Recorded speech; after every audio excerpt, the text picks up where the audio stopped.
Hi friends, మరో మంచి వీడియోతో మీ ముందుకు వచ్చేసా. కొత్తిమీర పచ్చడి ఈజీగా మన స్టైల్లో ప్రిపేర్ చేసుకోవడం ఎలానో చెప్తా. కొత్తిమీర పచ్చడి చేసుకునే ముందు టమాటాలను బాగా కడిగి పెట్టుకోవాలి. బాగా కడిగి పెట్టుకున్న టమాటాలను బాగా కట్ చేసుకోవాలి.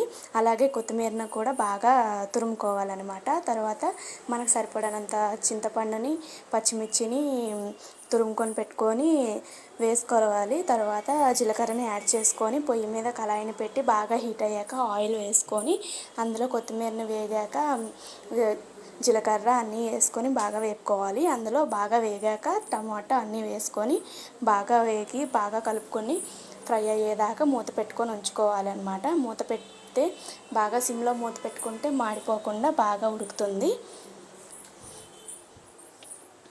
చూడండి ఫ్రెండ్స్, ఇలా ఉడికాక మళ్ళీ మనకు కావాల్సినంతగా వేపుకోవాలి. మళ్ళీ కలుపుకొని మళ్ళీ ఒకసారి మూత పెట్టుకోవాలన్నమాట.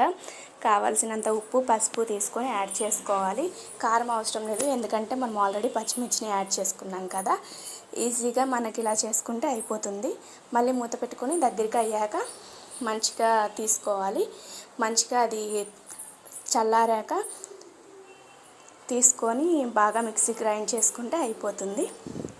Please do subscribe for more videos friends. Thank you for watching.